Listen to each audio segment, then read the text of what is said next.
E aí, turma? Com algum ruído, Let's Shure DZ4, vamos lá.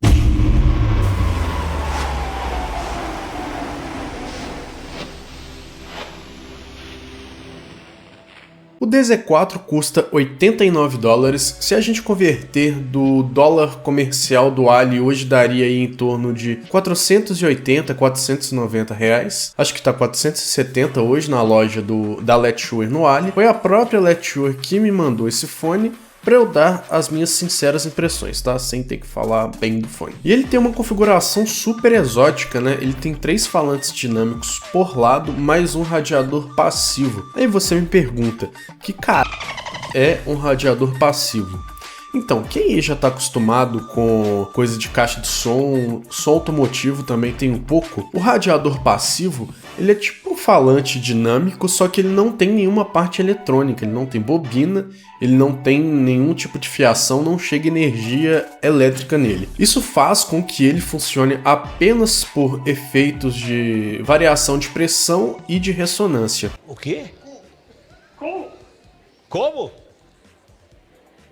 Olha, porcamente falando, eles servem para poder acentuar as frequências na faixa em que eles estão tunados para poder ressonar. E nos sistemas de caixa, eles também servem como uma forma de transferência entre meios, né, dessa perturbação, ou seja, para poder aliviar a pressão nos sistemas de caixa. Eu não sei se aqui nesses fones eles têm alguma função similar nesse aspecto, mas no aspecto de ser tunado para uma faixa de ressonância específica, isso tem. Bom, e eles dão um resultado interessante que vocês podem conferir as medições lá no Squig Link do HBB. Ele fez a medição com o radiador passivo funcionando e outra com o radiador passivo bloqueado, a saída do radiador passivo bloqueada. E agora a gente vai falar do importante sobre esse bichinho, mas primeiro, deixa o like, se inscreve no canal para poder fortalecer, pra gente continuar crescendo, tá bom? Olha, o primeiro ponto acerca da tonalidade / neutralidade desse bichinho é que ele segue a linha de neutralidade do 7Hz Zero. Muitos de vocês conhecem já esse fone porque ele foi hypado até o teto. É um fone que basicamente todo mundo gostou, né? Foi tonado pelo Crinacle e tal. Então, tipo, eu imagino que a maioria das pessoas que me assistem aqui já tenham escutado ele, o que é ótimo porque é uma ótima referência para vocês entenderem a abordagem de tonalidade. E assim, já de cara, isso quer dizer que o DZ4 é o upgrade mais direto possível do zerinho. Vamos lá, o resumo, e eu vou tentar dar uma dinâmica diferente, vamos ver se funciona, tá bom? Olha, a abordagem do DZ4 é absurdamente natural, com uma pequena elevação nos subs, em especial nos subs mais graves. Para vocês terem de referência, a gente está falando de subs que estão abaixo da nota fundamental da média ali dos bumbos de bateria. Isso quer dizer que eles vão aparecer bem, dando aquela sensação famosa de chão e fisicalidade apenas nos momentos onde eles realmente são demandados, sem nenhum posicionamento artificial, entende? Os médios, eles têm um equilíbrio muito singular e eles têm o maior destaque nessa apresentação aqui no DZ4. Uma das coisas mais positivas desse fone é que tudo soa no lugar, e ele é tunado com uma certa frontalidade, mas que em nenhum momento se converte para agressividade. Ele inclusive tem uma frontalidade que se assemelha, nas medições, tá, aos fones da Moondrop. Mas, cara, curiosamente, ele vem com menos agressividade. Inclusive até que o Moondrop LAN, que pra mim, na minha opinião, o fone menos agressivo assim da Moondrop. Eu não acho ele agressivo de forma alguma, mas se ele não é, o DZ4 é ainda mais dócil, mas ainda apresenta uma certa frontalidade, ponto positivo. Escutando, comparando os dois, comparando o DZ4 com o LAN, bom, eu pude chegar à conclusão, pelo menos que para os meus ouvidos, o que faz o DZ4 ter esse tom de equilíbrio a mais é justamente uma presença maior nos agudos, com um preenchimento mais correto, saca? E isso me leva pro ponto alto do DZ4, que é a extensão muito alta, sabe? Para um fone de $89. Os subs, eles são realmente muito extensos, né? Para os agudos é que é interessante, cara, porque tem um destaque muito singular. E por isso eu decidi que hoje eu vou falar mais da sonoridade desse fone aqui para vocês, utilizando alguns gêneros e algumas músicas de referência. Bom, antes disso, só deixar claro que quando eu me refiro à questão da extensão ser muito alta, eu não estou falando de algo absurdo como o Blessing 3. O Blessing 3 que vai até ali a última camada e com muita presença, né? Que chega até a passar um pouco do ponto de equilíbrio. A gente está falando de um fone extremamente extenso para uma faixa aí de até $100. Tá, agora como que isso se converte nas referências que eu disse para vocês que eu iria citar? Olha, eu sou um cara que gosta muito de techno.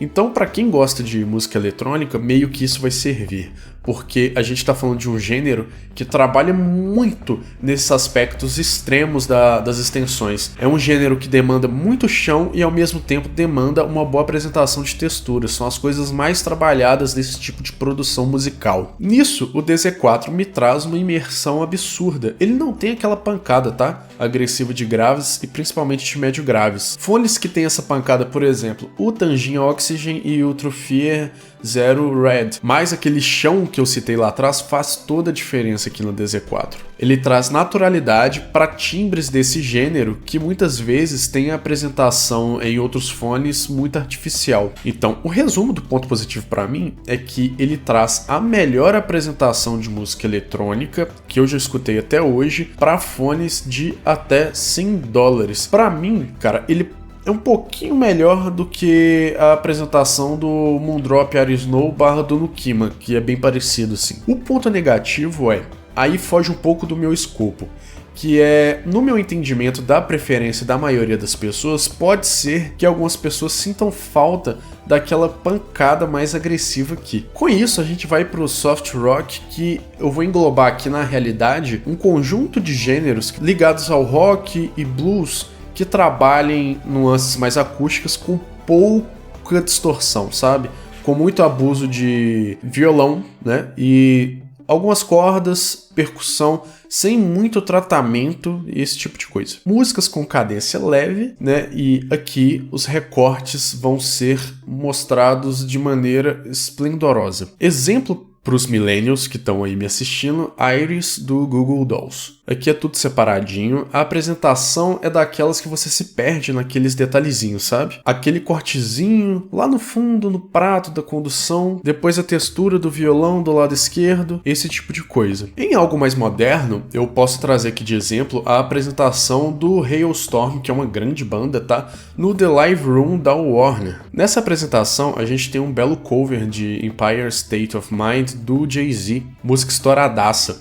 E esse cover, né, tudo ali capturado ao vivo, com o mínimo de tratamento possível, é uma apresentação bem crua, onde tá tudo meio que no limite, sabe? E eu lembro de escutar essa apresentação em fones até não tão antigos e fones mais antigos, né, de fato. E esses fones meio que davam uma arregaçada na voz da Liz Hale. É uma voz, cara, é muito visceral. Tipo, só confere a apresentação pra vocês entenderem o ponto. Porque é um daqueles vocais com uma extensão muito sobre-humana. E o DZ4 deixa tudo equilibrado com uma das melhores apresentações que eu já escutei até hoje dessa apresentação. Eu não podia deixar de citar aqui, eu vou trazer também um elemento de música brasileira com o grandioso e grande Tim Maia. Olha, música famosa, Coronel Antônio Bento, acho que todo mundo conhece. Cara, parece que o Tim tá cantando dentro da sua cabeça, sabe? Os elementos melódicos, eles vêm como um travesseiro, né, ao redor da sua cabeça, recorte de percussão muito corretinho. Então, assim, barcando todos esses gêneros acústicos, pode vir forte.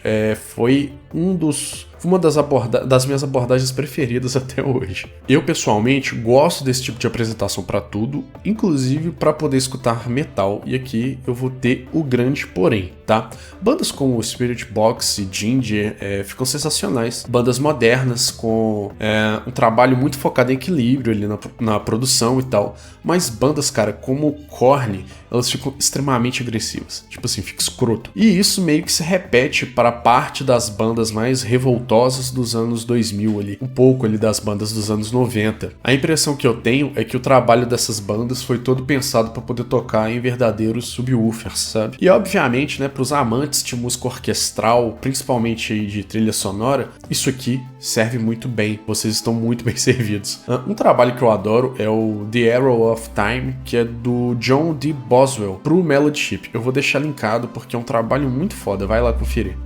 E assim, pra fechar, eu confesso que eu não esperava muito desse fone, tá? Mas eu me surpreendi desde a primeira audição. Então, tipo, uma grata surpresa. É muito ruim, cara, quando a gente recebe um fone que a gente não curte, assim. Por quê? Que esse fone não teve mais destaque, sabe? Eu acho que os gringos meio que deram uma cagada pra ele, assim. Mas, cara, é um fone sensacional. Eu vou reforçar aqui. Ele é um upgrade direto para a abordagem do zerinho, do 7Hz Zero.